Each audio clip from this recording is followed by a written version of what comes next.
everyone's got their own gimmick, and they always get more somehow. Like Boruto's acquired like 3 gimmicks now. And when you say gimmicks, are you talking about like They're the very old unique. Tsuki implanted in him? The very Or- unique hero power that no one else can do. But I mean, that's shonen.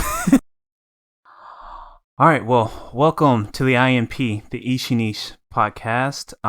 My name is NWEpic, and I'm joined by my co-host Nanmana. We talk about classic and modern anime, manga, games, whatever we feel like talking about at any given point. How are you doing today, sir? I'm really tired. I haven't slept since like 7 p.m. yesterday, except for that nap I took a couple hours ago. When will you learn to just go to sleep? Good question. Man. Anyways, today is a standard episode. Today we are just gonna look at what's been going on, and What's I a know you standard said episode? that. Yeah, it's the standard episode. It's the episode before we talk about arpeggio, which will be the next episode. We haven't talked I about will- series in actual years. Exactly. So that'll be a special. That'll be a special to be turned into a standard episode at some point. But while I'm currently watching that and putting my thoughts together for that, we'll just talk about what's going on recently. There's some fun stuff going on. Obviously, we are in the month of March, so if you're a basketball fan, March Madness is in full bloom. Whether you're rooting for Kansas, you're rooting for Alabama. Sports. Yeah, man, sports, basketball. I love basketball, but that's a whole other thing. No, we're not gonna talk about basketball. We're gonna talk about anime March Madness, specifically RIghtstuf's 2023 March Madness bracket. We will discuss our picks and just the picks that were on the bracket on their site. But we'll do that a bit later. We'll cover some other topics before we get to that. I think the first thing that I'd like to hit on at the start here, just so we can get it out the way, is the 7th annual Crunchyroll Awards. Disaster. I completely forgot that was a thing. I think I watched maybe like the 4th year or the 6th year. It didn't really keep my interest, and it's not like I watched as much simulcast or modern anime as many others. So, I mean, a lot of the stuff just sort of went over my head. I'm a little bit more informed this year, so I just thought it'd be interesting to look at it. We're not going to look at all of the categories because there's like 40. I looked at that page. I was like, good gosh, they voted for a lot of stuff, but we can look through it and pick the highlights. So I'm gonna go ahead and go over to that. We're doing Crunchyroll first. Yeah, we'll do the Crunchyroll one first, and then we'll move from there. Let's see. And I'm just looking at the list from Anime News Network because they have it nice and organized. But the must protect at all cost character, and it was won by Anya Forger from Spy X Family. And honestly, looking at the other participants, I mean, What? I can see why. Nah. I mean, no. who on that list competes with Anya, man? Seriously. Either Boji or Komi. Which, Anya's I mean, man. Oh, no. I don't know if this is in order of the vote tally, but I mean, Boji's presumably, if that's the order, is in second place. Is Boji? I haven't seen Ranking of Kings. Is he the little boy character with the crown? Yep. Okay, gotcha. I have seen a bit or read a bit of Komi, so I mean, I get it, but there's just so many different Komis, but with a different name in the industry. She's just indistinguishable. I don't know anything about Boji, so I can't say anything. And I mean, you can say the same about Anya, but I mean, it can't be understated just how much of a hit that Spy X Family has been, you know, first with its manga and then with its anime incarnation hitting it out of the park, like, and specifically Anya being a big part of the culture. Like, she's in more so than the other characters. She is a part of the weeb culture now, so it makes sense. I think these are all listed in alphabetical order of the nominees. Alphabetical. Well, that's fine. Oh yeah, that's true, because I'm just looking at it now, and yeah. Well, it's fine. I mean, Anya makes sense to me. Let me see. Let's skip through here and see what are some, and feel free to just chime in if you see an interesting I guess voting tier. Well, I'm looking at Crunchyroll's page. Oh, you're on Crunchyroll's page. Okay. Well, let me find the Anime News Network. I can send it in the chat. It's what kind of order is this? Always must protect Al- all costs at the top. Because it's in quotations. Oh, they actually sorted. Yeah, it's No. sorted alpha. Yeah, it's sorted This alphanumeric. best action, like halfway down. Hold on. No, I think it's in alphabetical order, but it's like No, by specific theming. So like no. they I don't know how they did it. It doesn't matter. It doesn't matter. We're just looking at it. Okay, I'm looking at some of these and I recognize the name of some of these shows, but I haven't seen a lot of them or know a lot of them. Like I'm looking at best drama. I guess you can call Attack on Titan a drama. Would you say Cyberpunk Edge Runners is a drama anime? Yeah. Interesting. Well, I mean, I see Made in Abyss season 2. That definitely strikes me as a drama. I don't know. Maybe it is. I guess if I can say Made in Abyss is a drama, then I can say Attack on Titan is a drama. Demon Slayer winning best action. That makes sense. Probably. I don't know. That makes sense. It looks good, but I watched all of it like recently, or like season 2. I just. I mean, if we're gonna be honest, you don't really like shonen like that. You don't really care for shonen. I do like shonen. I just don't like how they just like nerf the character at the best moment.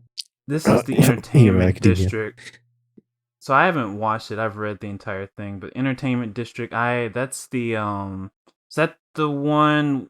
I forget the character's name, but he has the lady shinobis with him. He was a central character in that arc line. Yes. Is that okay? Yeah. That was a pretty good arc. I'm trying to think, when did anybody get nerfed outside of like Tanjiro physical harm? Always gets nerfed at like the final moment. He's about to cut the head off. He's like, "No, I can't do it." So you mean like a mental block or like a? No, it's not a mental block either.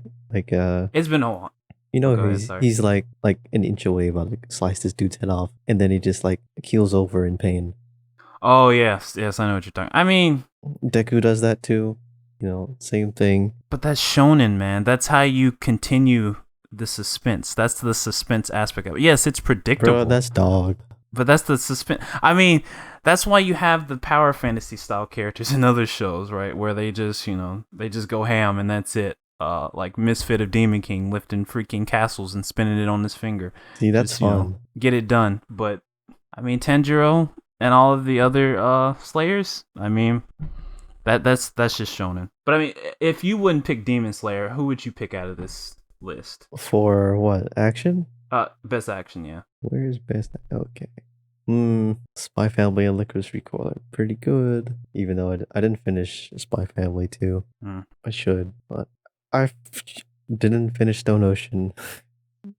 Because I don't know anyone who did. Attack on Titan didn't watch because I'm just waiting for the final part, final season, final edition, final episode. Edge Runners is pretty good, but I wouldn't say it's action focused. Like there's good action in it, but that's not like the entire point of the series. You say it leans more into, I guess, what it did it didn't win, but like the drama or the plot.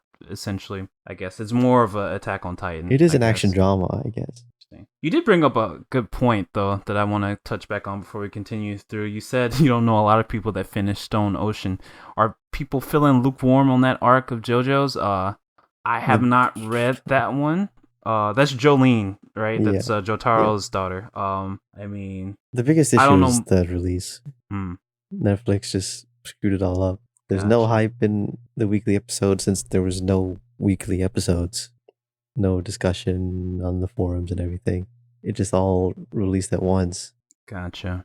Which is an interesting thing to think about. Like, the weekly suspense of like, waiting for the next episode that generates that conversation. People are always talking, they're anticipating the next thing. Obviously, those who have read the manga know what's going to happen. But like, for the anime only crowd, like, that week to week wait time just, generates the imagination. And when you just drop it all like that, you kind of just, you it's like a snack. You get that quick burst of energy, you're excited, you enjoy it, and then you're just like, I can watch it later. I can wait later. I don't have to finish it right now. So that's interesting. I didn't know Netflix did that to it. That's pretty... Yeah, they released like half the season in 2021 fall, I want to say. And then the second half 2022 spring or winter. Jeez, time's flying. Time is flying. But going back to the awards. Oh, you were about to say something? Oh, like the Crunchyroll Awards did not include anything from this past fall season, fall 2022. I did not know that. I honestly just thought it. A lot of people did not like about it. They say the purpose is to like combat recency bias, which is true. Like let's say Butchie the Rock was on this thing, it probably would have swept a lot of things. That is true. I don't see any Bocchi on this list, which now that you mention that makes sense. That makes a lot of sense. But wouldn't it just be better to like wait a bit further into the year and do a retrospective of the entire year if you really want to do that? I guess if you do it that way, though, it's sort of, I guess you're going to start forgetting those shows, which is another issue. I mean, there's too many damn shows coming out. But, yeah. I think if they want to do this, if they want to do it that sort of way, probably either try to encompass the entire year by pushing it further into the next year, or maybe just do like specific seasons, like maybe do, I don't know, winter, spring, and then do summer, fall. I don't know if they can do that for every quarter or every half year. Well, sure. I mean, or they could just let it battle it out. I mean, again, recency bias, recency bias is a thing, but I think too, like, even if they did it like now, right? Like they just did in the past, but they still just separate it by the seasons that they released, and they just separate it out. Then maybe even just did a general vote.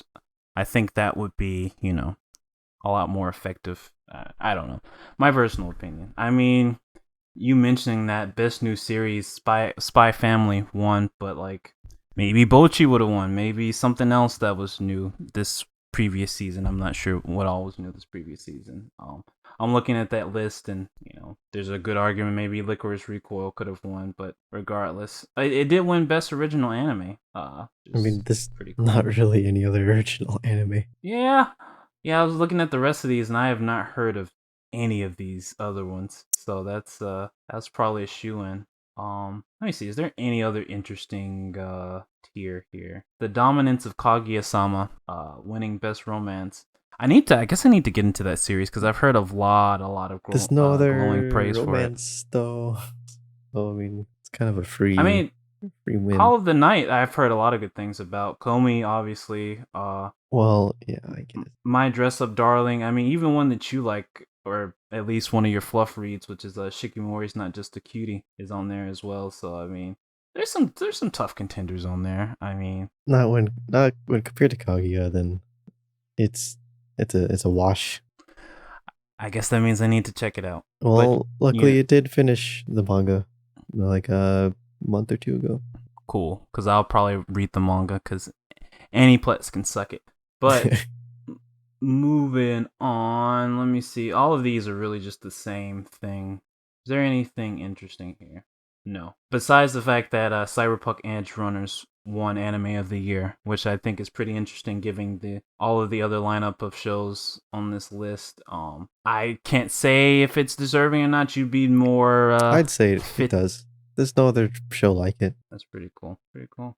Trigger continues to outdo themselves, at the very least being innovative and creative in the works that they make. So that's cool to see. But yeah, that was the Crunchyroll 7th Annual Awards. Award shows are just kind of weird in general. I don't know. I get into them just for the memes, but like I'm left just as empty as I was when I started watching them. So I don't know. They are what they are. Are we doing the bracket? No, man. We're gonna go through some of this list before we get to the bracket. The bracket will be at the end.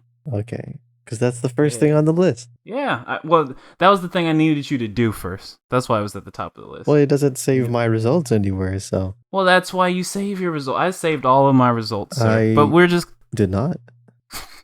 Well, now we'll just talk about it when we go back through it. Let me see. Well, anyways, speaking of brackets, this is not a good transition, but Kubo finally ended. My suffering has ended. What do you mean suffering? My suffering has ended. My hate read has finally ended. One of the most current, or at least was current, slow-paced romance slice of life mangas, and Kubo Won't Let Me Be Invisible. The manga ended a while ago. It's going to get an epilogue chapter, which I think it desperately needs because I actually didn't realize it was ending on that chapter until like it just said the end at the bottom right, and I was like, what? What? That's how you end it? It was very very lukewarm ending. Can't be a hate read. Yeah, it is a hate read, man. If you want to hate read something, you read Rent a Girlfriend or More Than a Married Couple. Look, I've made this comparison to you before. Rent a Girlfriend, right? I won't speak about that other one. The other one may not be as bad. Rent a Girlfriend, it's not a hate read. It's a I hate myself read. It's a I've already looked at all of the other degenerate content that is out there, so why the hell not type read, you know?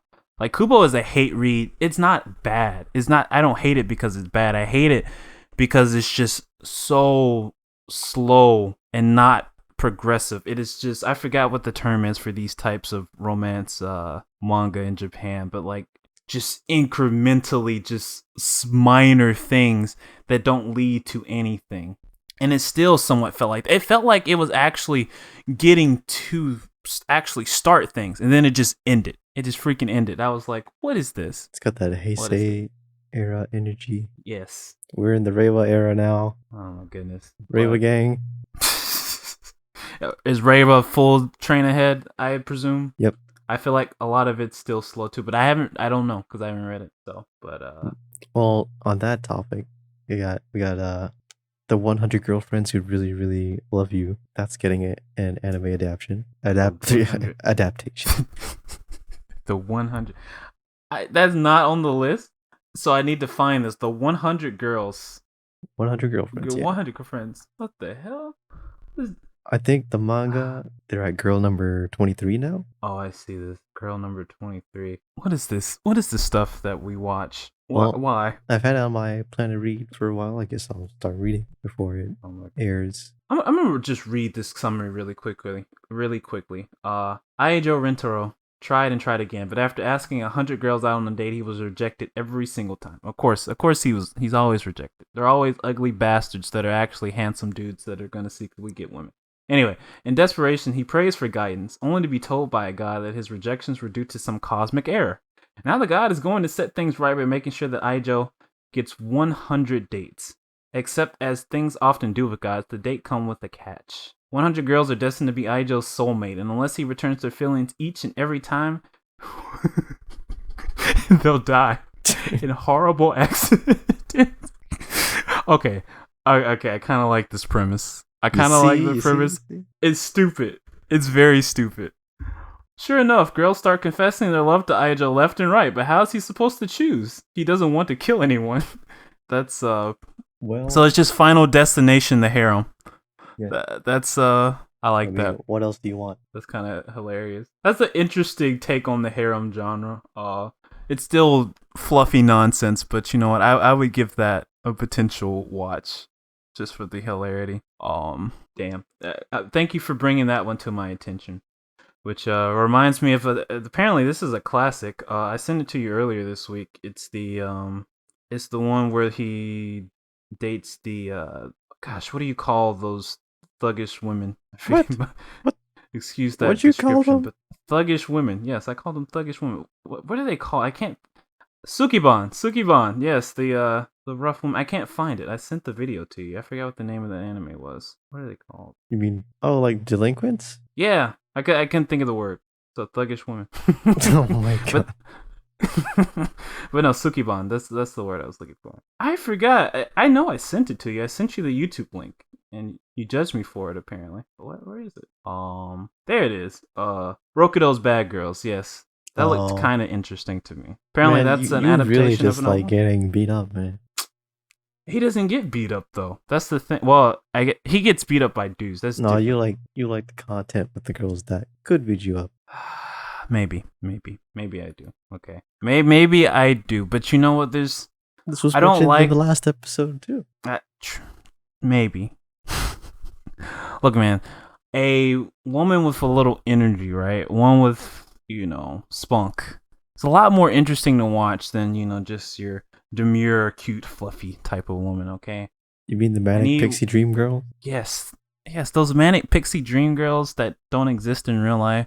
Like these Sukiban girls, they exist in real life. There is a girl who will give you those hands and then still cradle you and tell you that she loves you. And it's more fun to watch those because the girls have a more active role than just either damsel or goal object. Active role? You mean like punching the guy? That's not always the case. That's almost always the case. It's not almost always the case. Come on. I mean, Tomo-chan is an example. Yes, the gag is that she's always hitting him, but there's a lot of interesting character development for her. And I mean, she's not just, a punk. Like, she was just born in a karate family. That's how she knows to express herself. Interesting character, you mean realizing that they're a girl? Wow. That is not that character arc. You're oversimplifying. That's the name of the show. You're oversimplifying her character arc. Yes. Obviously, the point is. Wait, no. Hold on. Tomo-chan is a girl. She's not realizing she's a girl, and I'm not gonna spoil it here. But it's not realizing that she's a girl. That's not the point. That's just the joke. Likes guys. It's just the joke. That's development. It is development. And Abby, come on, how much development can you really expect from a 4-panel gag manga? Yes, I have not seen the anime yet, so I don't know how the anime adapts it, but it looks pretty faithful. So. Oh, okay. I guess there is actual development in the show then, if it was a 4-coma. Yes, it is a 4-panel. Well, that thought was pretty. I actually enjoyed it a lot more than another 4-panel, this one may not have been 4-panel, but gosh, I can't think of it. It's got 2 high school girls.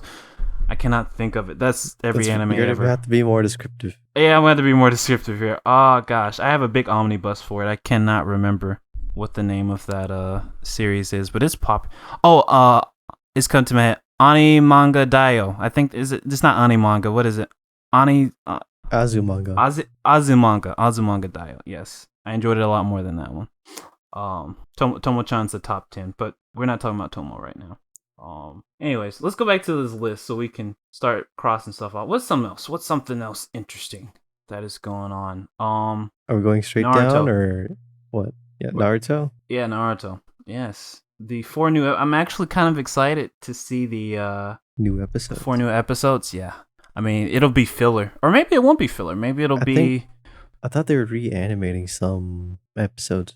They are, but these are actually separate from those. So if they're reanimating it, why is it separate? Well, I mean, it's not a remaster. Well, no, they're like remastering like some relevant plot episodes, and then they're like doing 4 new episodes. So like, okay, yeah, 4 brand new episodes. Yeah, and I hope they're in that the style of the artwork that I see on the page, because I really like that sort of sleek digital paint look. Like I love the old look from obviously the original series, but this new style, I want to know who the character designer is, or the designer, because I really like this style a lot. It's probably on there on the piece, but I can't see it. But it's got that Boruto face. Who's got Boruto face? All of them.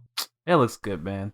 It looks good. It's definitely modernized to look like the Boruto style. But I mean, it looks good. It looks good for a modern take on that series. I think Studio Period is doing pretty good work with Naruto currently.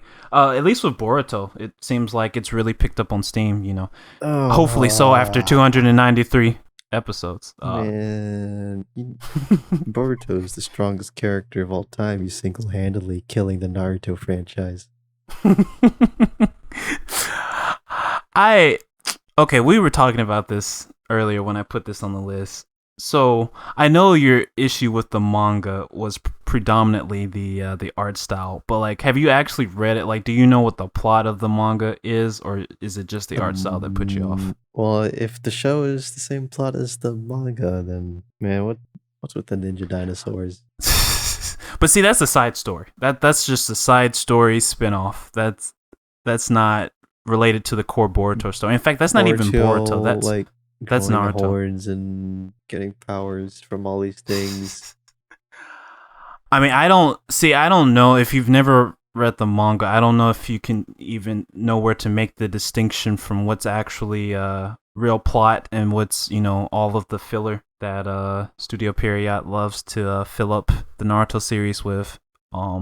But there's a decent plot there. Like, it's suspenseful. Like, I genuinely enjoy watching it. Yes, getting used to the new art style was a change, but like, again, I think it helps solidifies it as its own story. Yes, it's built off of Naruto, but like, the characters and the storylines are pretty interesting. It is a little edgy at some, especially Kawaki. Kawaki's very edgy, and where they're going with the plot, it's very edgy. Some of the designs are very questionable. I'm looking at Ada's like colored design right now, and I'm just like, I don't know. Some of the newer character designs that are not like the offspring of the legacy characters, I'm kind of iffy on. I'm like, I ain't feeling this. But all in all, like, the actual manga is pretty good in my opinion. Like, again, I know most people be like, it's not. Look at that. What is that abomination? But I genuinely enjoy it. They've really expanded on the whole Otsuki plot line with some new twists and turns in there. I really like where it currently is, because it actually feels like tense, because you're currently, not to give away too many spoilers, but you just sort of feel like, how in the hell are they going to get out of this? Like, obviously, Boruto is sort of a MacGuffin with some of the things that are going on with his character, but like, there's a fun sense of tension and like, man, how are they going to figure this out, Yes, they have artificially nerfed, your big players like Naruto, Sasuke, and the rest of the legacy characters, but all in all, I think Boruto's fun. I feel like they wrote it for Zoomers with low attention spans. You got to tell me which demographic is Zoomers again, because I don't remember. Like, usually born after 2000, like 2003 and later. 2000, yeah, around that. Gotcha. Maybe. I mean, it's fun. Everyone's got their own gimmick, and they always get more somehow. Like, Boruto's acquired like 3 gimmicks now. And when you say gimmicks, are you talking about like the old Tsuki implanted in him? The very unique hero power that no one else can do. But I mean, that's shonen. That's shonen. That's power fantasy if you really think about it.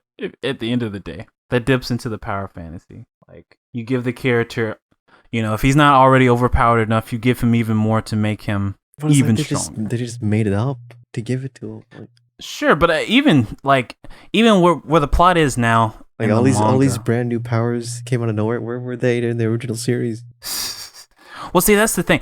I will give the series credit, and maybe somebody who's really well versed in the Naruto plot can like tell me I'm an idiot. But like, the powers and stuff that exist now, to a degree, they're better. Like, there is a basis from where they came from. Sure, it comes off of the back of like a very shoehorned main villain from the end of the original Naruto, but they've expanded on that villain and that origin and that that whole new power system and like set of interdimensional characters. I mean, yes, it definitely is like going up and up and up in a Dragon Ball type sense, but like, there is logic to it from the best of the ability of the logic that was presented in the original Naruto world, especially that those plot points from the end of Naruto and Naruto the Last even. So I wouldn't say it's just made up. There's some basis to it. With Boruto, he acquires all these powers while not appearing to like work hard for it or anything. He just gets them. I mean, he's the antithesis to his father. Naruto, he's born with this thing, but he can't control it. He sucks. He's pretty powerless, and you see him train and grow from all of that. Boruto's like, oh, you wake up tomorrow, you got new power. But I can't agree with that, because I mean, yes, he was born to Naruto, with Naruto being alive, so he had, prodigal skill, but like, that's not how skill works. I mean, isn't that how it worked for Sasuke? I mean, Sasuke worked hard, don't get me wrong, that was more so Itachi, but like, Sasuke in himself was a prodigy. Same with Neji. Same with, a lot of the characters in that show. I mean, a big theme, even though they kind of run it. Boruto's definitely not a prodigy. I would say he's a prodigy for that era. Like, he's not like, he's no Neji or no He's Sasuke, but he's born in peacetime. Just bratty. I agree. He literally cheats in the Chunin exam. But see, that's supposed to be his character growth. He's supposed to learn from that. Like he's not Naruto. Like he grew up with his father. He grew up in peace. So like he is a giant brat. He's growing up with the sense of like, I need him my father get humbled. Yeah, he has though. He has, at least. I can't speak for the anime, but if it's getting into the Ada arc, if he gets slightly humbled, he'll acquire a new power and then go back. But that's what I'm saying though. Like he hasn't really gotten a new power, as far as I know, unless something in the anime happened. Like he's gotten that. He just unlocked that Kaioken times 10. I mean, the only thing I know he has is the Otsutsuki thing, and that he can't control. It kind of just randomly comes. Which again, it was based off of his Byakugan heritage, or his Hyuga clan heritage. So there's a connection there. I mean, and they're actually even I think they're about to like try to pull what's his sister's name? It's not Miyabi, or is it Miyabi? I don't remember. They're about to pull her into the fold as well for her uniqueness. I don't know, man. Boruto isn't Naruto, and that's okay. He's growing. I don't think he's getting too many plot MacGuffins, and even with the ones that he's getting, he's not like just insanely OP with it. Like he's still getting beat. Like he essentially in one fight he had his like Naruto moment from like when they went to the village in the mist, where he he was fighting. What's the we'll just call him gender neutral. Haku? I don't remember. Zabuza and what was his sidekick's name? I don't remember the sidekick's name at the moment. But Naruto and Sasuke were gonna get killed. But then Naruto, just burst with the Night Tail. They should not be in any situation where they're getting killed. Well, that was early in the series. They went on that mission and they didn't realize that one of the legendary swordsmen was gonna be there, and like they were fighting alone against a pretty strong opponent. Sasuke was about to die. The only reason they survived was because Naruto, unbeknownst to him, the Nine-Tailed Spirit unlocked due to his rage, and he overwhelmed. I think his name is Haku, right? And that's the same thing with Boruto. Like Boruto, in a time of crisis, the inner Otsuki in him decided, hey, I'm not gonna let you die. So you've seen the scene. You know exactly what I'm talking about. It's kind of dumb. But it's shown. You just have that free get out of jail free card. But that's a shonen protagonist, man. It just is. Otherwise, they would just die. If it was realistic, they would have been dead. So there would be no Boruto, because Naruto would have died on that bridge, and it would have not been named the Naruto Bridge. Anyways, we spent too much time on Boruto and Naruto. I feel like a fanboy. I do love Naruto though. But to make this transition a clean transition, so obviously, they recently announced CyberConnect, and Bandai Namco announced the Naruto Ninja Storm. I forget the full title, but basically it's a legacy collection where they're compiling all of the different characters, and they're just going to go through all of the, basically the greatest hits of the Naruto series, coming to all modern platforms. But even more interesting than that, even more mind-blowing, even more, shall we say, sparking, freaking Dragon Ball Z Tenkaichi Budokai 4. What the hell? It is 2023, and we're getting a new Budokai Tenkaichi. I have to ask, have you ever played any of the Budokai Tenkaichi series before? Nope. Okay. Well, just to give you sort of an overview, obviously it's just a 3D arena fighter. It is essentially what Raging Blast was built off of, and then Ultimate Tenkaichi, and basically the most modern adaptation, or I guess version. It's not the same, but Xenoverse, all of that was built off of the DNA. We got to Xenoverse because, Budokai Tenkaichi walked. And they are 100% like fan favorites for the series. I enjoyed them a lot as a kid too. They have very simplistic gameplay design. Like They're pretty much button mashers to a degree. You're not going to get a lot of competitive matches. The key draw was just the fan service. Like Budokai Tenkaichi Ichi, if I remember correctly, I'm just going to pull a number off my head, but I feel like it had 193 characters. And I do have the internet in front of me, so I can actually, just look that up. But I believe it was like 193. Dragon Ball Z Budokai Tenkaichi 3? Oh, 161. 161 different characters. Eat your heart out, Smash Brothers. And that was the big draw for it. Like you could pair up, if you wanted to have Chaozu versus Dr. Slump or Arali, or if you wanted to have Goku Mid versus Goku High, that was a matchup. So it's just kind of incredible to see that they're actually deciding to bring it back. I do have some concerns, right? One thing I noticed in the trailer for that was it looked very Unreal Engine-y. I'm pretty sure probably in the press release it says it's built on Unreal Engine, maybe. But like the backgrounds looked now Goku and his animations looked really good, but like the environments just looked very generic, and that's a concern because obviously, a part of the appeal of Dragon Ball is just the fun, cartoony, sort of iconic look to Dragon Ball. And when you just reduce that to a, sort of a generic Unreal Engine sort of look, it kind of takes away. But again, that's kind of minor peanuts. Another thing that I saw a lot of people complaining about is it's developed by Spike Chunsoft. Now, I actually like Spike Chunsoft, but they do have a pretty rough history with 3D fighters.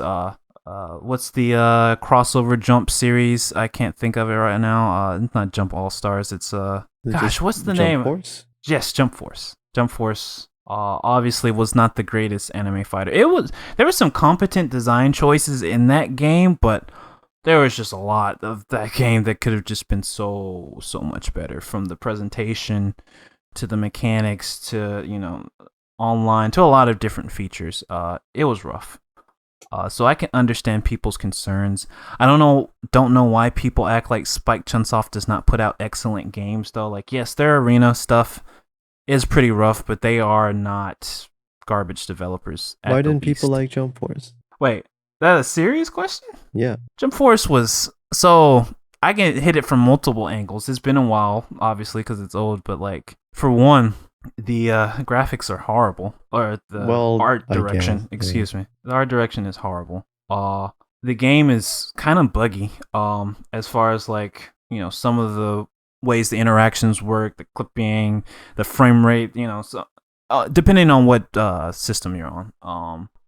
The mechanics, because some obviously with a game like that, some people are gonna try and take it competitively, which at the end of the day, a game is built to be built. Sakurai wanted Brawl to be a party game, so he made mechanics that sort of kept you from trying to make it a competitive game. But I think Jump Force was trying to be, built as a more competitive fighting game, and it had some pretty rough mechanics that, encouraged certain types of play styles and also just, other sort of broken shenanigans in it. But it was fun. Like when I played it on Switch, of all platforms to play that game on, I really enjoyed my time with it, delving into it. But it was just rough. I think it was rough.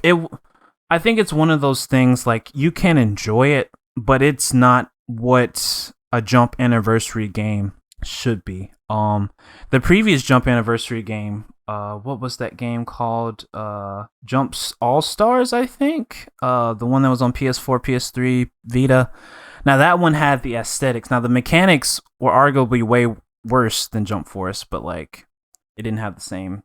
But at least it nailed the fan service, and I think that's the main thing with a game like that. Oh, yeah, the butchered story mode. The story mode for Jump Force is horrible. Have you not played Have you played Jump Force? No. Okay. The story mode is awful. It is incredibly awful. Well, where else can I have Goku, Kaiba, and Dio on the same team?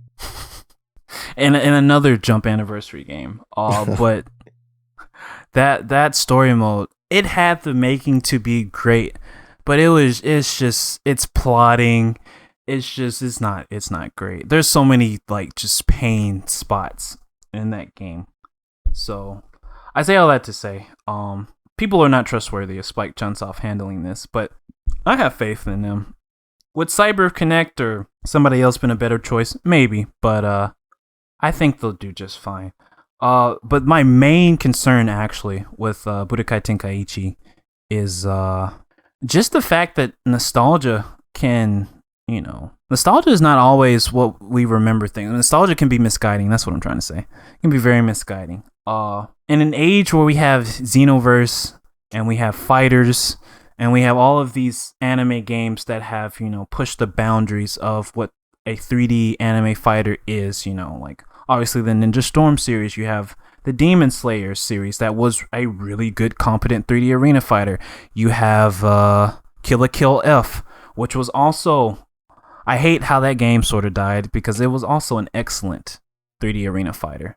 The very, very simplistic, mind-numbing sort of gameplay of Budokai Tenkaichi, I don't know if it holds up in the modern landscape.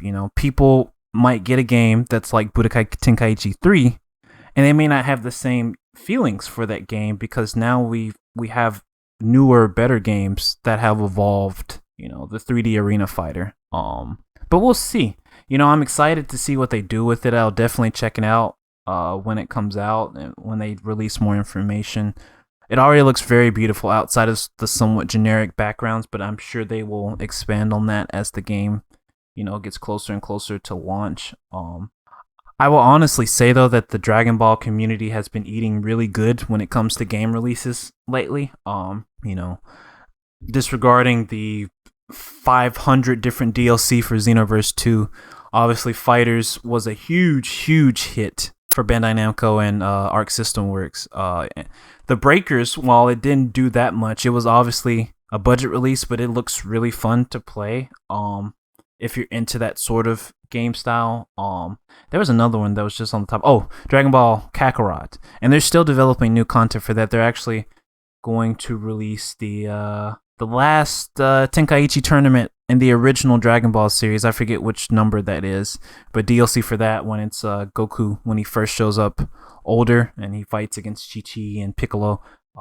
I need to play Kakarot. Kakarot looks extremely fun. So yes, in the past few years, Dragon Ball fans have been eating good, and I'm excited to see what Budokai Tenkaichi has to offer. Keep going. Let's keep going. So Pokemon are level 5, which sounds more appetizing to you to break down. Pokemon are what? Level 5. That's a developer. I don't know who level 5 is. Oh my goodness. Level 5, they created Professor Layton. They you probably know them for Professor Layton. Also Inazuma 11, Yokai Watch, that's all level 5. The Ni no Kuni series. Okay. That's all level 5. Yeah. But yeah, we'll talk about level 5.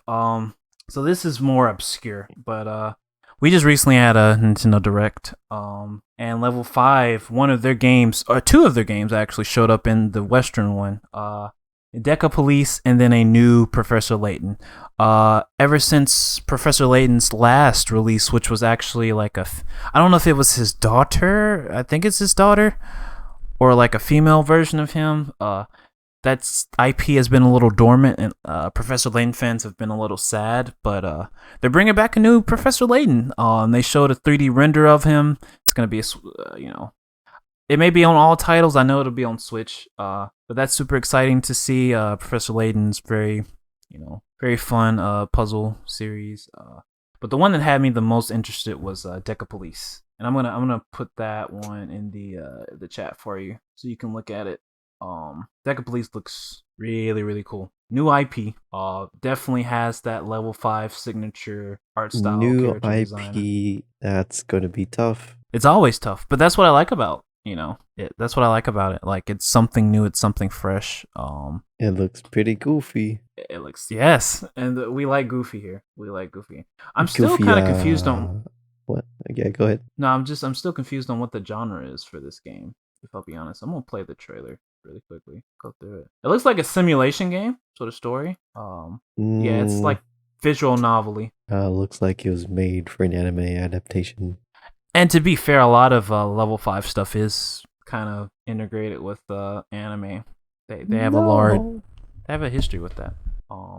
Just make a good game. But they do. They make lots of great games. So it looks like a simulation RPG. don't do it with the intention of like getting it adapted to other formats. Like, Oh, sure. Now I say that, but like that's not like all of their games. Like they have a bunch of series that are not obviously tied to like making a multimedia franchise, selling toys and merch and all kinds of things. I mean, I think they have a similar. They have a character designer that works through all the games. At least a lot of their games have a similar design. I mean, I think that character designer just has that sort of style that makes it look like made for anime series. I mean, if you know Gundam Age, that was actually a collaboration between Sunrise and Level 5 because they made a Gundam Age game in correlation with that anime. And that definitely looks like all of these different Level 5 series. But I'm excited for Deca Police. Go ahead. Never mind. I just had one of the album screenshot in the gallery sliders just zoomed in on this. Oh, give you a good old crotch shot. Yeah. But Deca Police is not even why I really want to bring up Level 5. Why I want to bring up Level 5 is mother freaking Megaton Musashi. Now, again, that's probably another thing you haven't heard of, but that's okay. We'll get you up to speed. Megaton Musashi is an action mecha anime. I hesitate to say RPG-esque game, but it also, yes, it does have an anime, I believe. Oh my god. But it's really cool, and we did not get it in the West. It's sort of, I don't know if it flopped or not in Japan, but around the time that this game, and I guess the subsequent anime came out, Level 5 started having a lot of financial issues. And so I know during that time they also pulled back from publishing games in the West. A big part of why I want to talk about Level 5 is because like this seems to be like a large scale effort to get themselves back where they used to be, and I'm here for it because whether or not they're doing their big multimedia projects, like they make excellent games. They make excellent series, and they do a lot of original stuff. Like a lot of stuff that they're putting out is just new content. It's not based off of existing IPs. Like it's new stuff that's unique to them. So and Megaton Musashi, when I saw that game, it's everything. It's everything I want. It reminds me a lot of EX Troopers. That's a spinoff of Capcom's Lost Planet. It reminds me of it's a Gundam game. I can't think of the name right now, but it's a recent one where they use the SD Gundams in it, like a similar type of gameplay. I love the mecha design. Oh, LBX too. That's a 3DS series. I love everything that I see about this game. I love the gameplay. I like the aesthetics. I like the mecha, and they even got collaborations, not with just Mazinger, not just with Getter Robot, but they got Grendizer, which if you're not like into that series of mecha, you may not know what Grendizer is, but it is a part of the Mazinger series. But they also got Combattler V and Voltus V. And you should remember Voltus V, at least from the Camicon discussion, because that's the Blu-ray I was going to pick up. I'm actually surprised that they don't have Deimos, because they got both Combattler V and Voltus, but whatever. The collaborations look super sick. Like, I can't wait to get my hands on this and play with Combattler V, man. I love Combattler V. But the game looks super exciting. I'm super excited for Level 5. I hope that their games sell well. They also have another Inazuma 11 coming through. That's a soccer series. Just need people to support them because they do great work. Let's keep it moving. I would talk about Pokemon, but honestly, Pokemon is just their new patch, which is supposed to be fixing issues and also introducing new things. It's creating game corrupting bugs that is wiping people's saves files. That's fun.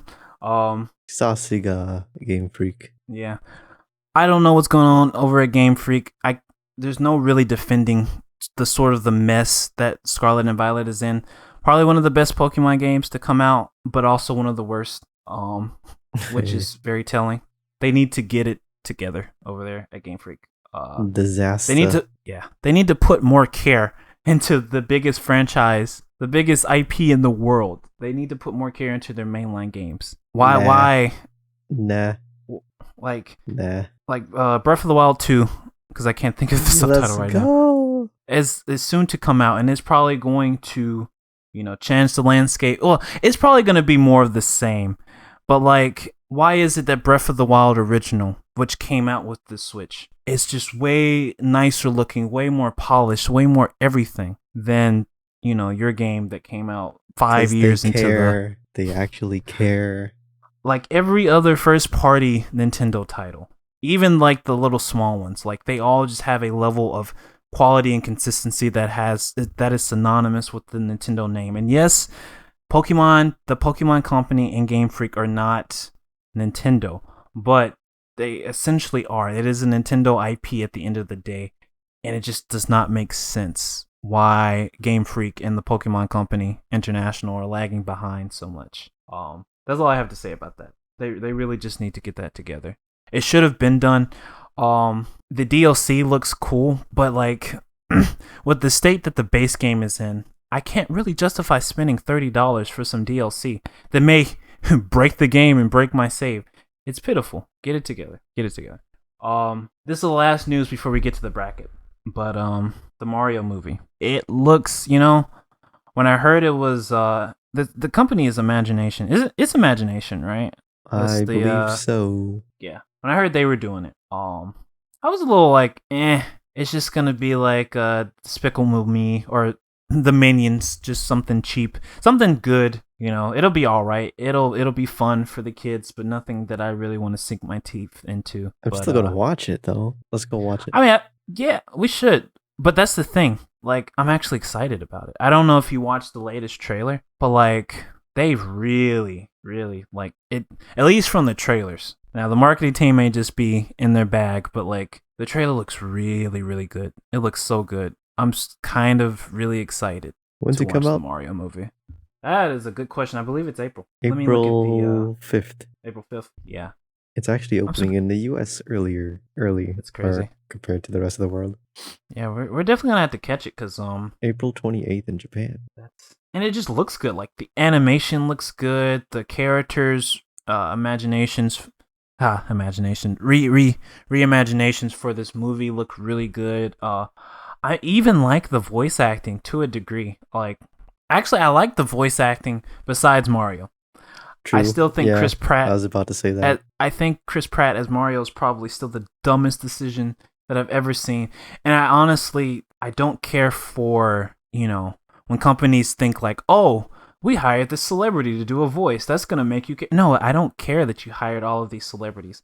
Hire voice actors so that you have a compelling, you know, voice with your, you know, animated movie or series or whatever. Like, Chris Pratt is just... He's still not given...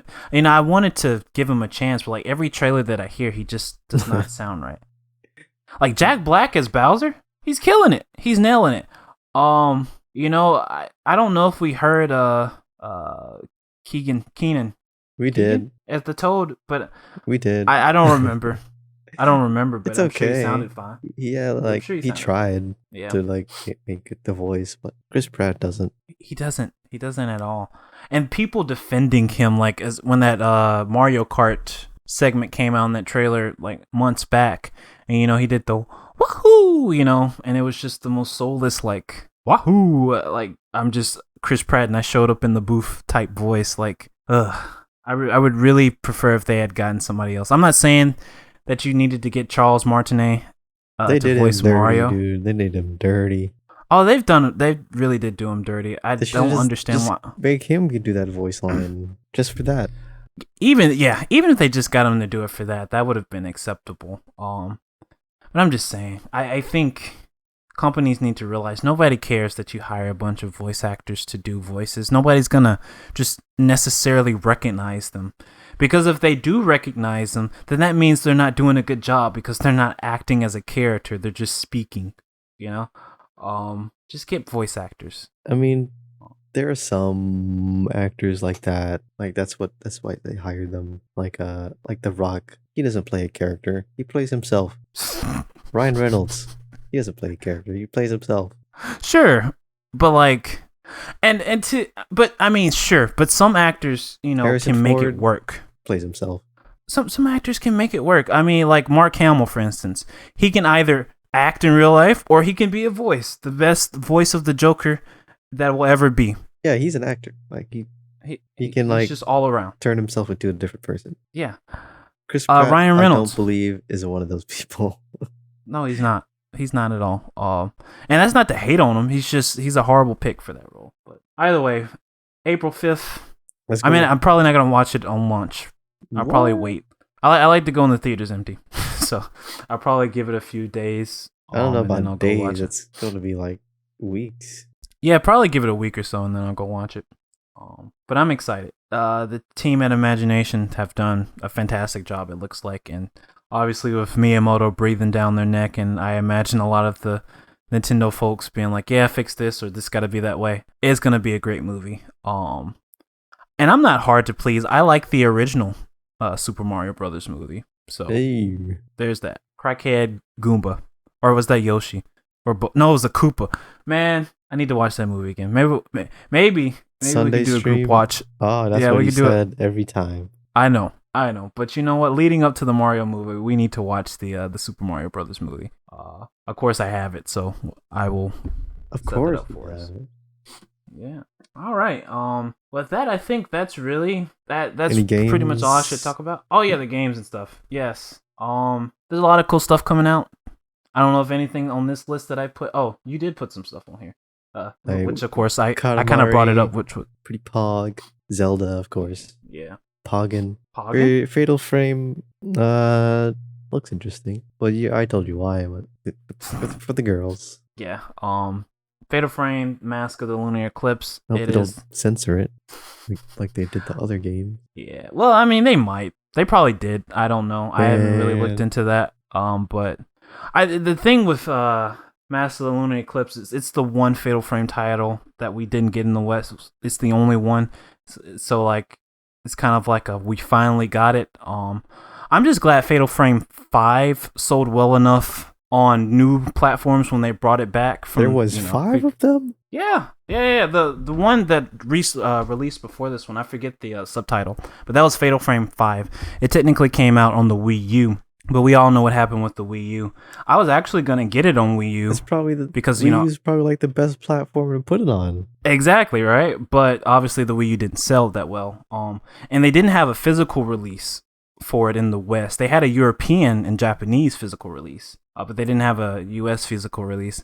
And so I think, the Wii U was definitely an item or a console where, a lot of people valued, the people who got the Wii U obviously valued, the physical box because, I mean, the people who were buying a Wii U were really diehard Nintendo fans. So, it sort of played together. It didn't sell as well. And that's not because of the game. That was more so because of the Wii U. But when they brought it back for modern consoles, it sold well enough. There was enough good reception that they decided, hey, we'll remaster Mask of the Lunar Eclipse. Obviously, because of the historical context of it not, appearing in the West. So it's good to finally have it. It looks pretty good.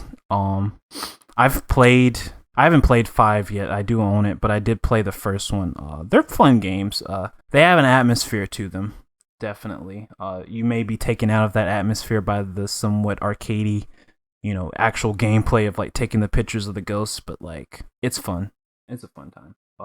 Ghost Trick is a Capcom classic on the DS. Very expensive, but it should be less so now that it's coming. I think it's coming to all consoles or maybe just Switch, PS4, but very excited to actually finally get the chance to play that one. That one was sort of the predecessor to Gyakuten Saiban, or as we know it, Phoenix Wright. But very excited to play that. Dokapon Kingdom, I need you to buy that in June for the Switch so we can play. We're gonna get the boys to play that game. Very fun. Very you fun. Always just an say that. Yes, but no, I'm actually gonna show up this time. For that one specifically. You mean like you showed up for your stream on like last Monday? Wait, what stream? Was I supposed to stream last Monday? You said you were going to stream. Oh, I said in the future, and I was talking about Dokapon. Yeah, so like when that comes out, I'm gonna try and stream again. No. It was like last week or 2 weeks ago. Like you said you'd be streaming. You said stay tuned. Yes, that was for Dokapon. For Dokapon. That was. Do you know? Stay tuned for how long? Yeah, for like a few months. So like in June, my God. we'll stream again. I need to work on some things before I get back to stream. But actually, once I do that stream, I'm hoping if it runs well, I'll be a little more consistent with getting back into streaming. Not to the same consistency I was doing it before, but like having a stream every once in a while to like go through some games. But yeah, Dokapon will be fun. Story of Seasons: A Wonderful Life. That also comes out in June. A lot of these games come out in June, so I'm excited about that. Very excited for that. I'm finally getting into farming simulators. Yes, sir. I think Sakuna is what brought me into it. Sakuna is a fantastic game, but now I want to get my feet wet into the OG, which is the Harvest Moon series. I actually have Harvest Moon 64, so I think I want to start with that and then work my way up to A Wonderful Life. When do you start? That is a great question. At some point. Do you have actually all the Fatal Frame series?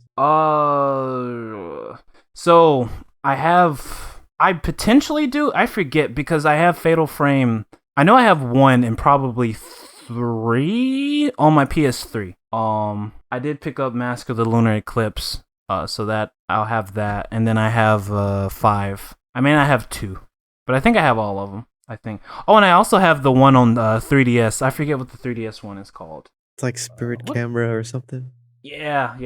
I even have the book with it. I got it for like $3 from a place. And it came with the full thing. I was very excited. I do need to play that, but I guess I would say I have all of them. Now that I think about it, potentially I would need to dust off my PS3 to see though. We should do a summer horror stream. Well, you know when I was actually streaming, when I did that horror October, Fatal Frame 5 was supposed to be part of that, so that would be a good I guess return to which I know you would probably enjoy also playing that. I forget the name. It's got the weird name. It's Void. It's got the little chibi characters. Yeah. In the little dark. Yeah. That would be fun. What's it called? I know there's like two. There's 2 games of it at least. I think it's 3 actually. I forget. It's got a weird name.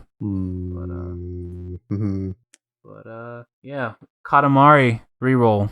Yep. You did it again, Bandai. You did it again. I was just thinking they didn't have to do anything. They didn't, but they did. I'm actually extremely excited. Oh, sorry, you about to say something? No, it's like it's free money. Yeah. But I like this new trend with like Bandai reaching into their like legacy titles and like just doing like remasters. They did Tales of Symphonia dirty. That remaster is garbage. But the other ones that they did with Pac-Man World, with Klonoa, and now this another Katamari, I'm hoping that they get rid of the team that did the one for Tales of Symphonia, because that was very disrespectful for a seminal RPG.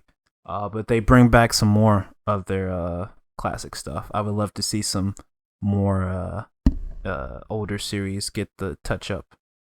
Loop 8 looks very, very interesting. I guess it's Marvelous, because Exceed is the one publishing it. But it's like we'll just call everything that's like a high school RPG simulator Persona, right? We'll just lump those all into Persona, like we call every dungeon crawling RPG-esque type Metrovania.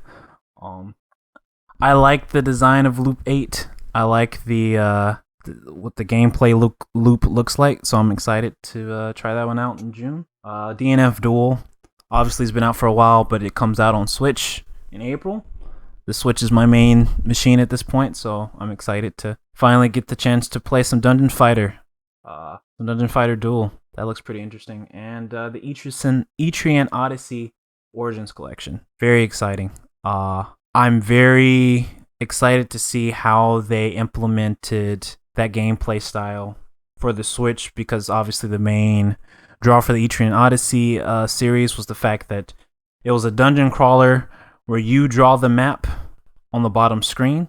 That series was born on the DS, went to the 3DS, but now we'll get it on Switch. I know Atlas had put out a survey not too long. Well, I say not too long ago. This feels like maybe a year or two ago, where they were asking like what series on previous consoles would you like to see on the Nintendo Switch. And I know Etrian Odyssey was on there, and I don't remember if I voted on that one or not, but I definitely was in support of Etrian Odyssey coming back, and we finally got it. So I'm hoping that they're very good ports. I'm hoping that the the ways that they implemented the map design, don't take away from the game, or it still keeps that good fun dungeon crawler experience. The price is a little steep. Like, it's $70 for the combined total, or you get the individuals for like 25 to 30 a pop. And these aren't even the upgraded versions for 1 and 2. Now. Yeah. Yeah. But yeah, you don't get the upgraded versions because the 3DS had remastered, redone versions for 1 and 2 called Ichi and Odyssey Untold, which are actually completely different games than the original Ichi and Odyssey 1 and 2. But either way, I'm excited for those. I love that series a lot. They're very fun, very just old school dungeon crawlers that are pretty tough but pretty rewarding if you put the time into it. So yeah, that's the games. I think that's all of our games. I think Fatal Frame Remaster of the 4th game made it to Steam a few days ago. Yeah, this is Mask of the Lunar Eclipse, is it not? Yeah. It's like $50 for the basic with the bonus outfit. A Marie Rose outfit from Dead or Alive. Is it really Marie Rose? Yeah. Why the lolly? Yeah. Of all of the Dead or Alive characters, why the lolly? I mean, I know she's in outfit, like Lolita. But yeah, it's the maid outfit. Or Gothic Lolita outfit.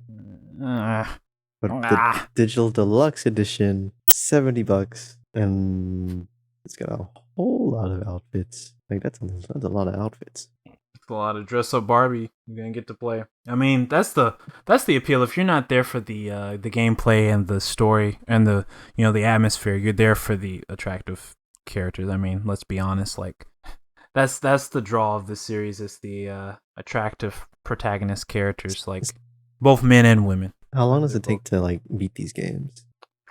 That's a good question because I have not beaten one. No. I've played through them, but I haven't beaten one. Honestly, though, I would imagine probably anywhere from if you're good, because again they can be arcadey. So if you kind of know where you're going and know what you're doing, probably anywhere from 10 to 20 hours, I'd imagine. Per game? Probably. Now I can't speak to the content level of like all of the games, but I don't think they're terribly long. Let me see. To do a let's play or let's Fatal play Frame 5 is marathon. Like could I'm looking at Fatal Frame. It says like 7.5 hours to 12. Now obviously like the older ones which are on PS2, they're probably a little bit shorter than the newer ones. Yeah, they're not long. I think anywhere from 10 to 20 hours depending on which game you're playing. So it'd be fun to play through them. Game Grump style. Game Grump style. If I didn't already have Fatal Frame 5 on Switch, I would love to actually try Fatal Frame 5 on my Wii U just for the unique experience of the gamepad, because obviously that series was meant for a system like the Wii U. I mean, and we'll probably never get anything like that again. The Switch is pretty close to the gamepad, unless the game needs both screens on the TV and the pad. No, I believe like the way it worked on Wii U is like the camera was unique on the tablet. Oh, okay. And yeah. Similar to like how what game? It was a launch game for the Wii U. It made good use of the tablet controller. It's another scary game. Oh, Zombie U. Zombie U is another one that was kind of gutted from its original release when it got ports to Zombie. Like, look at you Ubisoft making something unique and fun. That's a good game. But yeah. Anything else before we start talking about anime? That chibi game is Yomawari. Yomawari, that's right. That's what it's called. Where am I getting void? Too. That would mean dusting off my PS TV. What? I have it on I have it Vita. I have it on Vita. Yeah, but yeah. What? Well, I mean that's how. But I have a PS TV. That's so I could play it. Like I could stream it. It's not on like a handheld. Like the PS TV plays the Vita games to your TV. So I don't have the new one just because I never beat the original. Could just play it on Steam, you know. I don't like Steam. I don't like playing games on my computer. I like Steam. Look, that's another conversation for another day. Where I feel like discussing DRM. If I'm gonna buy something for PC, I'd rather buy it on good old games because it's DRM free. And I can just take it, not for the sake of piracy, but just like I feel like I have ownership. I'm not tied to their client. That's just me though. Oh, there's three games. Yeah, that's what I was saying. Night Alone, Midnight Shadows, Lost in the Dark. Lost in the Dark's $40. Came out in October. Yeah, not too long ago. We should do a playthrough of these. Well, I definitely own the first one, so I could definitely do a playthrough of the first. The second, I probably would have to get it on PC because in the physical market it's pretty pricey. But 3, if I catch a good sale, maybe. But yeah, that's the spooky games. That's the fun games. Dokufan and Katamari, Fatal Frame, fun time. All right, so it's bracket time. Let's set up real quick. Yeah, I'm looking at the bracket. So you can see the bracket. Well, it makes me want to fill it out again. I actually just took screenshots, so I won't.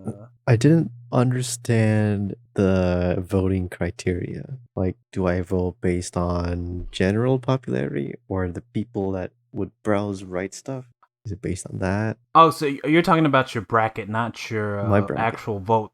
Okay, your bracket. Yeah, I think you just Well, you vote based off. I mean, it's kind of both. You vote, or you progress your bracket based off of what titles you feel. Yeah, but you have to consider people voting on RIghtstuf. You could. The people are more into like the classics. So the thing is, the demographic of RIghtstuf is diverse, but it's also sort of full of boomers. It is the hard. No, actually, not at all. Like you. No, I actually disagree with that point. There's a lot of like new age anime people that are buying, stuff from. It appeals to the wide demographic of like anime manga fanatics. So you wouldn't necessarily vote to the boomer, population. You would vote. Arguably, a lot of the series that I would have personally chose, I didn't choose because I know it's very diverse. What people order. Yeah, I tried to balance it out. Yeah, and I mean you can actually see on their site what gets purchased. What gets purchased a lot because the weekly top 10 they'll show you like what a lot of people are ordering throughout the week. But yeah, let me go back to that page real quick. But yes, to fully explain the Anime Madness bracket. It's pretty much an annual thing that RIghtstuf does around the same time as obviously the NCAA March Madness event, where they put the variety of different series against each other, and it is up to you as an account member to vote on which series you think will come out on top and which matchups. And so you'll go through the 32 titles, you'll reach your end, you'll submit your bracket, and then each week you will vote for each round. So currently we're in the first week, so voting has started. It started on the 12th. But we decided it'd be fun to sort of talk through what we think will come out on top. The prize this year is pretty nice, so I'm hopeful that my boomer / slight modern knowledge takes me to victory. But we'll see. If Namana wins, we will. I'll just get his stuff because he doesn't keep merch. So true. It's a win-win. Let me pull up the bracket. So we had Region 1. And so Region 1 consisted of Chainsaw Man versus Toradora. And I think the easiest way is we go down each and we sort of just talk about Chainsaw Man. What did you put Chainsaw Man for that one? I probably did. I mean, I might as well. Yeah. Chainsaw Man. Yeah, I definitely put Chainsaw Man. I think even the appeal, whether you're a boomer or a zoomer, Chainsaw Man just has that popularity. Toradora is fantastic, but I don't, he likes getting beat up. Anyways, we're moving on. Full Metal Alchemist and Death Note. Yep, FMAB. So you put FMA? Yes. I actually put Death Note. And I put Death Note because... Oh, I think it did save my choices, because... Wait, are they... Which one's highlighted orange and purple for you? Oh, no, I didn't go back through it again. I just did screenshots of what I submitted originally. So. Well, you have your screenshots, right? Yeah, I'm just looking at my screenshots. What color is Death Note? Oh, yeah, purple. With the orange title? Yeah. Okay. Okay. Yeah. Oh, yeah, no, it's the same. I see what you mean now. Yeah. It doesn't change. So. Yeah, what was I gonna say? Oh, yeah, we were talking about FMA and Death Note. I put Death Note because, to me, like, now FMA is incredibly popular. It probably is more popular than Death Note, but I do think like, Oh, people voting on it like now. Yes, I think okay. Yeah, that's how it works. I think Death Note has an overall appeal over like it has a more wide-reaching appeal. I guess FMA does too, but like Death Note is like something that's like pervasive in the modern culture. I don't know, that's a tough one, honestly. Death Note versus FMA. I think honestly it probably came down to the fact that NWEpic sucks, and so I just picked the non-NWEpic series. So yeah, Death Note. So I'll keep that in mind. You did progressive FMA on that round. The next one was Bleach, and is it wrong to try to pick up girls in a dungeon? See, it depends if it's considering the new seasons or just the first season. Well, I think it's just Bleach in general. No, for dungeon. Oh, okay, gotcha. Well, I guess it would also apply to Bleach, but I think I put Bleach for this one. Yeah, I picked Bleach as well. I think that series is obviously popular, but like Bleach obviously has the brand new series, and it has a new adaptation of the last chapters of its manga, and it's got a mass resurgence. And honestly, Bleach has always been more popular than that series, debatably, but it was a part of the big three for a reason for a while. And then finally, Fruit Baskets and Weathering with You. Fruit Baskets, easy. Yeah. That one was it's a film. Easy. Yeah. I think if Your Name was there, it may. If Your Name was there, I would probably put Your Name. Really, I still would have picked Fruit Baskets actually, but I think when they put Weathering with You, it was a good, very well made movie, but just not as good as Your Name, or at least as impactful, I guess. So just in this region alone, so now we're looking at it. So I guess yours would have been Chainsaw Man and FMA. And mine is Chainsaw Man and Death Note. But who did you have come out on top on that one? Chainsaw Man. Interesting. My man said the chainsaw cannot be beat. Do you read it or you just watched? I didn't even finish the anime. You didn't finish it. They were like, you're just going like based 4 or 5 episodes left. I dropped it.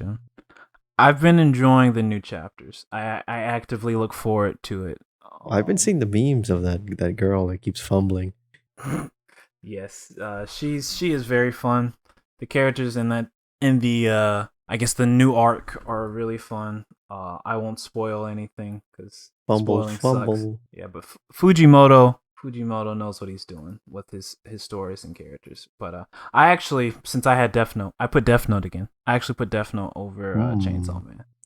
Just because like I felt that, again, Death Note has that wide-reaching appeal. I think with the anime, you have a lot of detractors of Chainsaw Man because, you had people hyping up the manga like, oh my gosh, this is the second coming of, whatever. And then they watched the anime and then, they felt whatever they felt about the adaptation of the anime, and it's polarizing. And I think Bleach has that too with the disparity of the anime and the manga. But I would also argue that the anime is more widely known or widely consumed than the manga itself for Death Note, and it leans a little more positive. So that was my thinking. See, I'm not really considering the manga side as much. Any of these?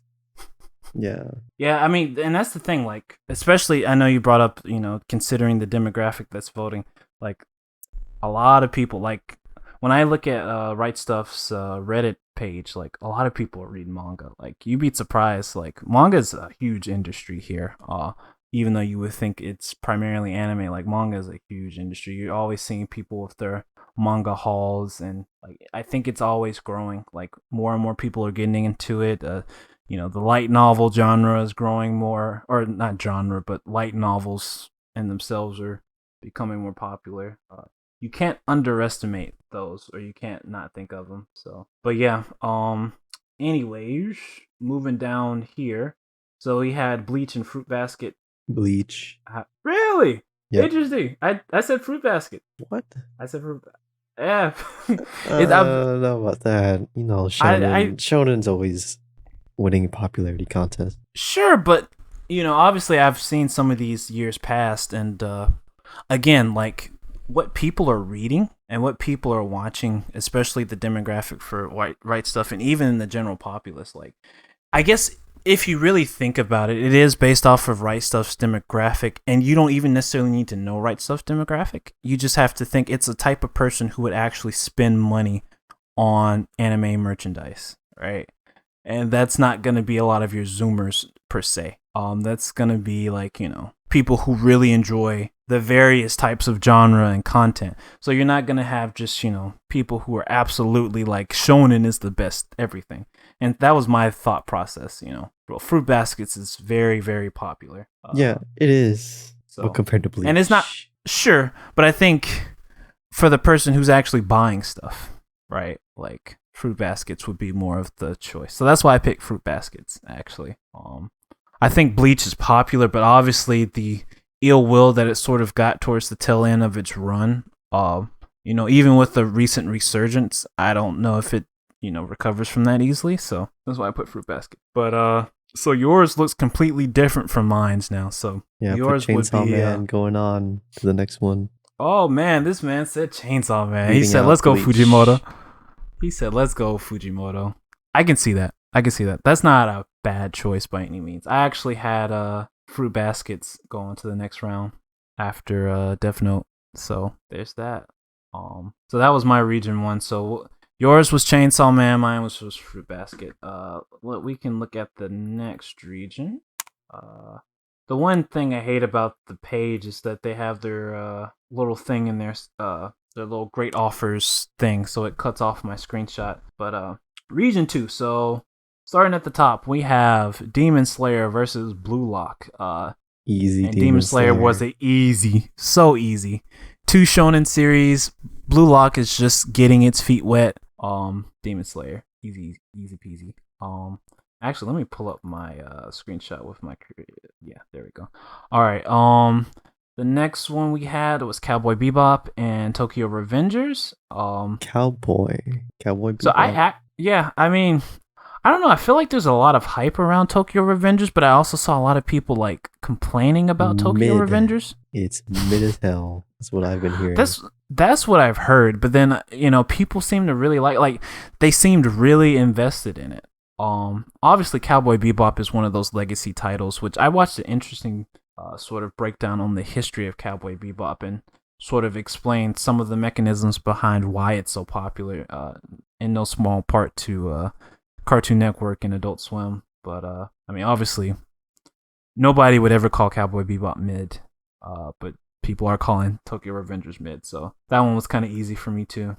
Mobile Suit Gundam and the Rising of the Shield Hero. See, now this one gets a little tricky to me because your brain would automatically assume, oh, easy, Mobile Suit Gundam. But the Rising of the Shield Hero was pretty popular in the modern day, and just the first season. But you also had to consider the light novel readers. I actually read this. Well, not the light novel, but the manga. The manga, yeah. You had to consider the manga and the light novel people, which a lot of those probably came from the anime. So, I still gave it to. Was pretty bad. That's the season with the turtle, isn't it? Yep. Mm-hmm. Yeah, I don't see anyone wanting to buy that. The funny thing about that is actually, I'm looking at I don't know if that's a light novel. I assume that's the manga. It looks like manga art style, manga adaptation art style. And I see the turtle in it. Oh so, my God. It was kind of destined to lose. So I did put Gundam. I assume you put Gundam too. Yep. Probably. Yeah.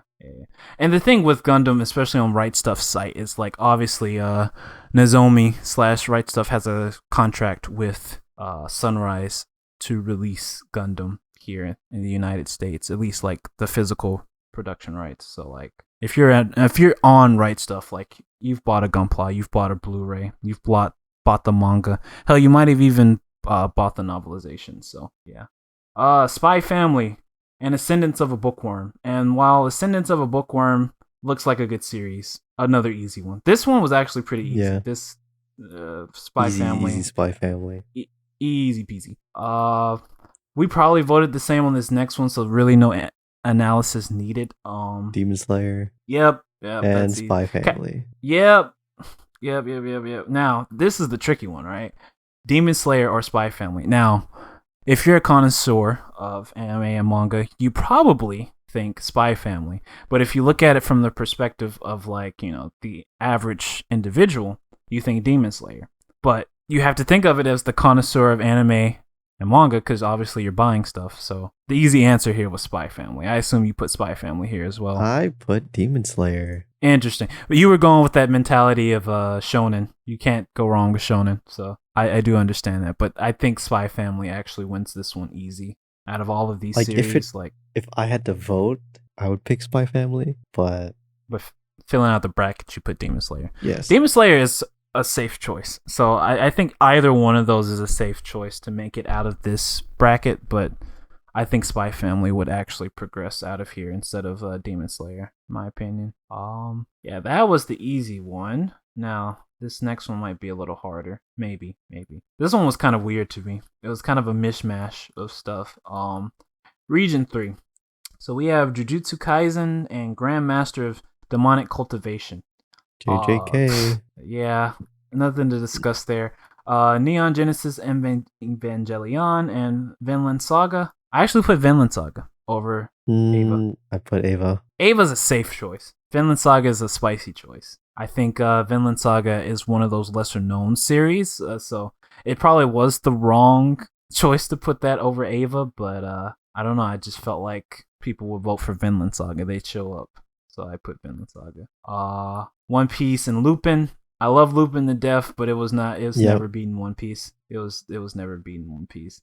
That I hate they put Lupin there against One Piece, but I mean, if they put it somewhere in a safe bracket, at some point it was going to come across One Piece if One Piece didn't lose to an equally popular series. So they did put an excellent movie for Lupin though. That's the Blood Seal that they used as its image.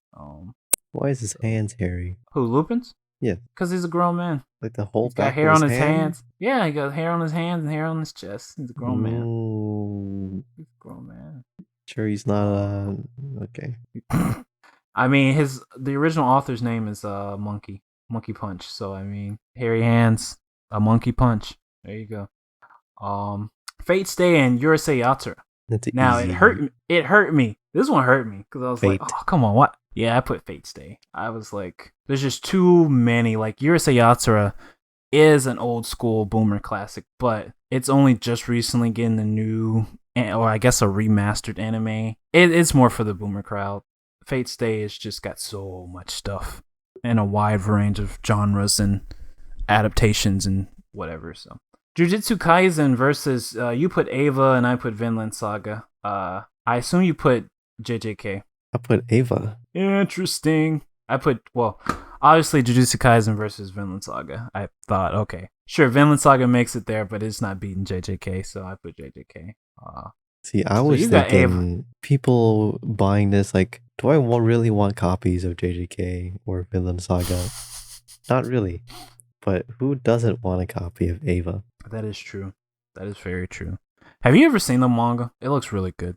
I need to pick the manga. I've not seen it. There's various different manga, but there's one that sort of emulates the style to a T. It looks really good. Anyways, One Piece versus Fate Stay. I thought this was still easy. Yeah. I thought One Piece. One Piece. Yeah. You just can't beat One Piece. It's unstoppable until it's not unstoppable. Did you put One Piece over Eva though? Yes. Okay, yeah. I put One Piece over Jujutsu Kaisen, so not really much to say. When you put One Piece on the board, you just put like a very... You have to come with something really strong to take One Piece off of its throne, because it's eternal. Alright, I think we're... Are we down to the last one? Yeah, we are, because this is Region 4, so let me... Can't really see because the stupid thing's blocking, but let me see. Okay. You still need to get another monitor. I have... 2 technically, 3 technically. I got a like a good monitor. We'll have that conversation later. But Region 4, Attack on Titan and Sasaki and Miyano. Easy. Now, Sasaki and Miyano is a class. I don't know what that is. Attack on Titan. Let's move on. Kaguya-sama and Akira. Easy Kaguya. Yeah, I put Kaguya. I think I would vote for Akira or Akira. Interesting. I don't know. I think I would actually vote for Kaguya-sama, even though Akira would seem more in my wheelhouse. Even though I haven't seen Kaguya-sama, there's something about it. I need to watch it / read it though. I mean, Berserk if and I had to Mob. buy something, Interesting. Berserk and Mob. This one was super tough to me. yes, This was a super tough one. I did say Mob yeah, in the end I said Mob. because it just has a wider appeal. It has a wider appeal to a larger demographic. Like Berserk is one of the greatest manga and will always be that. But, you know, it's got a specific appeal, like, and it's only good for the manga. Like most of the animated adaptations, the movies were pretty good, but like the first anime is okay, and it only really does the first arc, sort of, yeah. And then the second anime, that 3D Abomination, I did watch it though, so joke's on me, I guess. But God, that was awful. Anyways, Mob wins that one, I think. My Dress Up Darling and Summertime Rendering. So I'm curious, how did you vote on this one? I put Summertime. I actually put My Dress Up Darling. Really? Did you read it? Yeah, no, not at all. I just went based off of. See, Summertime Rendering. Like, I know we were talking about how Stone Ocean was kneecapped by Netflix. I think Summertime Rendering was also met a similar fate, at least the anime adaptation from Disney. Like, they really messed that up for that. Like, it was not advertised. People aren't talking about it, right? And so you wouldn't even really know to read the manga. I just took a chance on the manga, and it became one of my favorites of all time. Like, it is amazing. That is an amazing series. I love Summertime Rendering. Objectively, I would have just put Summertime Rendering. If I was voting, I would put that. But I think My Dress Up Darling has a lot more buzz in the community. I've seen it pop up everywhere. And it also has the anime adaptation, right? See, the thing is, the manga hasn't gotten really far compared to the show. I don't know if there's a light novel, probably, but wait, the show is past the manga? No, the manga's ahead, but not by very much. Gotcha. Yeah, I just felt like it has a little more public knowledge. Like Summertime Rendering is a little obscure, so I figured My Dress Up Darling would beat that. That was really the logic there. Yeah, we voted the same up here. So Attack on Titan and Kaguya-sama. I put Kaguya-sama actually. I think the first time I put Attack on Titan, and the second time I put Kaguya. Yeah, I just think it's a better, especially with how the ending was received by some people. Yeah, no one's gonna buy that. Yeah, the people will. Well, we'll get to that when we get towards the end. But Kaguya-sama, I felt was a safe choice. And then Mob versus, I guess you have Summertime Rendering. I have My Dress Up Darling, but I know the answer. Mob made it past both of those. My boy. Yeah. So the real discussion piece here is Kaguya-sama versus Mob. Kaguya. I did end up. I gave it to Mob. Really? I was thinking the art style is more divisive. Yes. Especially for the manga, right? Because one style is his own. But again, I think just Mob just has that wide appeal. And if you've ever consumed anything written by one or anything adapted by one, like whether that's One Punch Man or Mob Psycho, like you're just in for amazing character writing. You're in for incredible set pieces, like just incredible storytelling. And the folks that adapt his work, like they just do an amazing job. Whether that's One Punch Man's manga, whether that's One Punch Man season 1, whether that's the Mob Psycho anime, like just some of the best that the medium has ever seen. So I put Mob. And Kaguya still has Aniplex stink. So it couldn't make it past it for me. That set that they use is like $100-something. Like, I hate Aniplex. Anyways, with that brings us to the final 4. And ours are kind of different. And I need to remember. Do you remember what your final 4 was? I mean, it shows up in the bracket. Oh, I didn't go through. Chainsaw Man, Demon Slayer, One Piece, Kaguya. Oh, and Kaguya. Interesting. So yeah, mine is completely different. Mine is Fruit Baskets, Spy X Family, One Piece, and Mob Psycho. So I don't see Fruit Basket making it to the final 4. I do. I probably am giving a bit too much credit to some of these romance titles, but I think it can make it there. Like when Fruits Basket came back, like it was big, man. Like people were talking about, I haven't seen it, so I'm only going based off of, the public perception, but I felt like, the buzz for Fruit Basket is pretty large. But you may be right. It may not, it probably won't make it there, but that was my, like, it probably is gonna make it big. But yeah, go ahead and tell me how your final bracket shakes up, and then I'll tell you mine since they're kind of drastically different. I went Demon Slayer and One Piece, and obviously One Piece takes it. You said One Piece. That's so safe, man. Boo. I want to win, man. That's the whole point. That's not how it works, man. You gotta go for those. What's it called? If I picked what I would vote for, I would have already lost. True, but you got to go for. It's not about what you would vote for. It's about the controversial picks, right? Like, if you want hot takes from me, there's plenty of other topics for that. Fair enough, but I mean that you can't understate just how big One Piece is. Like, it's huge. So that's fair. That's fair. Having Demon Slayer, which is the usurper of the One Piece throne for a little bit, battle that with One Piece, that seems kind of what's the word, storybook, how it's supposed to be. But yeah, so with my final rounds, I actually had, again, I took Fruit Basket almost to the end. So I said Fruit Basket versus Mob Psycho. I said Mob Psycho beats One Piece. And I had Mob take it, actually. So, wow. I appreciate the support. Yeah. But I don't. You don't agree. I know. I don't. You don't agree. But I still think, like, again, it deserves like, it, but it won't.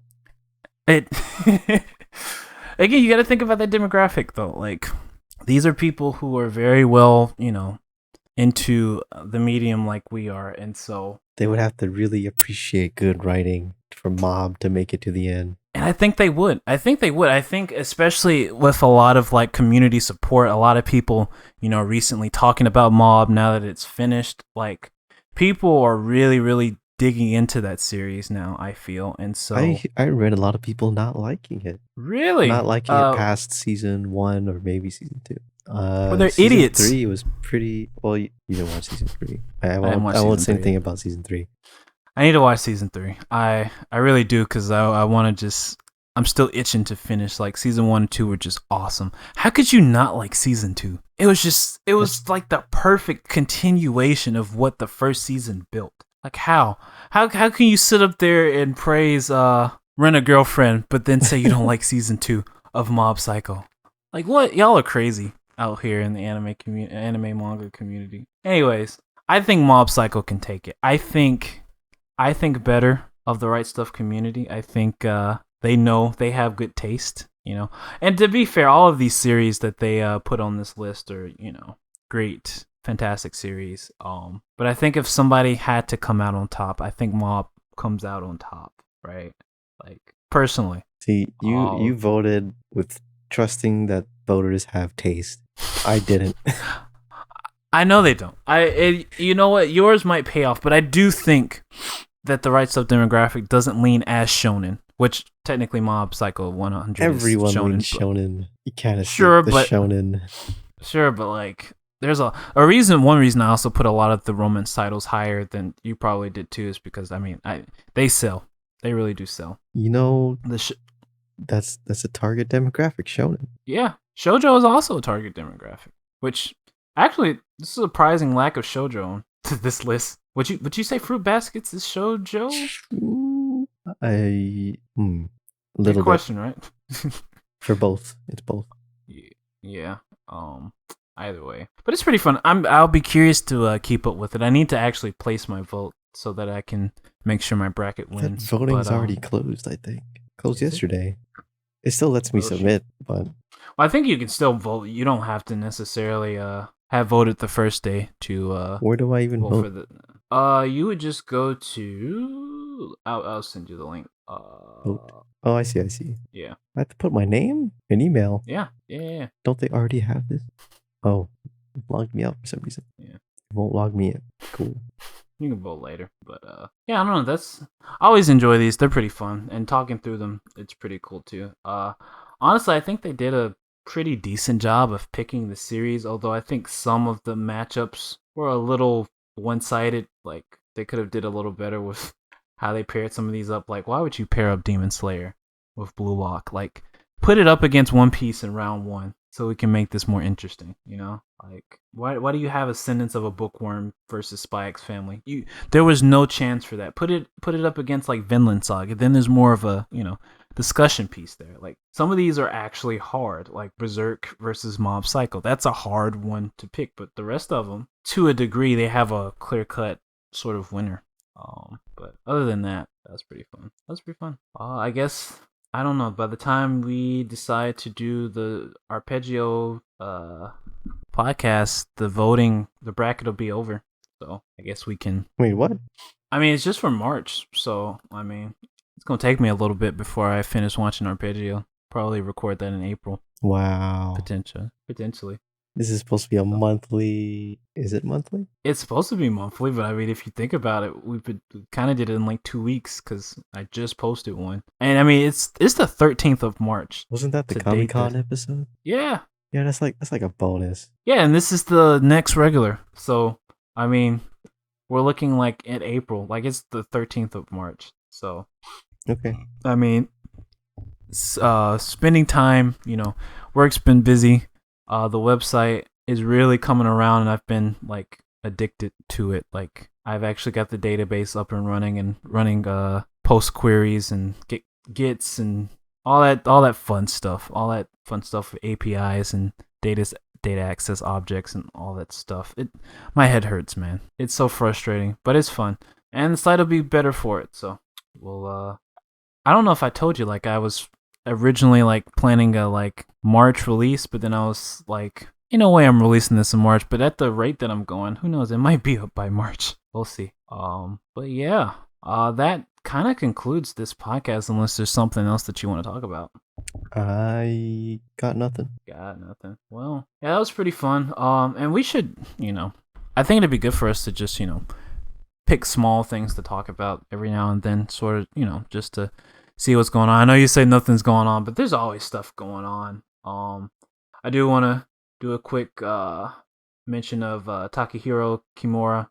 He was a prominent character designer. He did a lot of the Sunrise designs, including Gao Gaigar and Code Geass. You know, if you know what Code Geass looks like, then you know what like his designs look like. Well, he's all throughout Sunrise. He wasn't the original character designer for, like, he adapted the original designs to anime for the animators to draw. Well, yeah, that's what I mean. Like, he was for Sunrise. Like, he, you know, a lot of the anime designs, he did those adaptations. I mean, Gun X Sword, Brigadoon, Dirty Pair Flash. Even apparently he was character animation director for Gundam Hathaway. So he's definitely got you know, a lot of big title credits to his name. So may he rest in peace. A lot of industry legends, you know, passing away recently. Kind of interesting to see. But other than that, I think that's about it. Oh, we didn't talk about this. What?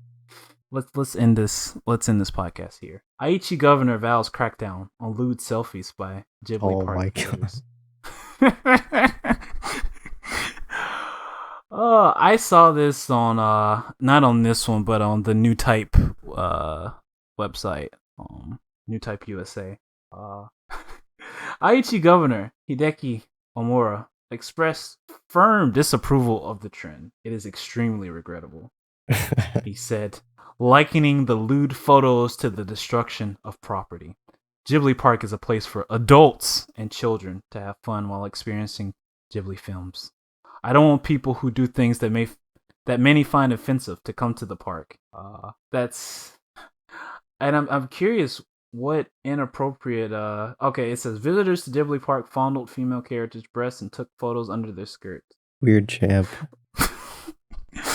It just goes to show it doesn't matter where you are in the world. People are weird and just messed up and have nothing better to do. I mean, especially since if you think about it, it's right? A little funny though. It's hilarious, but like, it's funny that really... you can't escape the degeneracy. You can't, but like when you really think about it, like of all the like lewd characters and models that you could find in Japan, the birthplace of degeneracy. You would go to the Ghibli park to do this.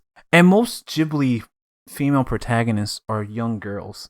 Like, we're not even talking like high school girls. Like, they're like preteens. I mean, think about it.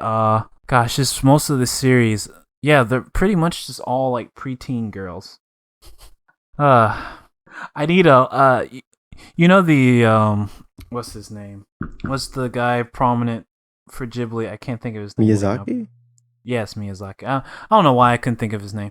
Anyways, I need like you know the meme where Miyazaki's like anime was a mistake. Yeah. There's like him in black and white. We need that for the this Ichi is governor. basically exactly why. Yeah, but we need we need one for Hideaki Omura where it just says it is extremely regrettable. I just needed in quotes. Oh my gosh, that's wait. It said in the article, it says some people on social media are complaining about Studio Ghibli not saying anything. Like, come on. What are they supposed to say? Like, stop fondling our creations? Like, what are they supposed to do? Like, these are grown people out here being degenerates. That's nothing is safe. Nothing is sacred. Nothing is holy. Not even Ghibli. Well, you know what? Hey, props to Americans. You didn't see anybody fondling Yoshi at the Super Mario Universal. No, that's a Yoshi. No, there probably are. I mean, look, they had every opportunity to do something with Toad, but they haven't done it. I haven't seen it trending. So, I mean, they put Princess Peach out of reach. Out of reach from the public. They put Princess Peach out of reach, but Daisy right there. She's just ready for you. Yeah. Getting spicy. Anyways, let's get off before we say something we regret. So yeah, Aniplex sucks. Anime was a mistake. And until extremely regrettable. All right. Later.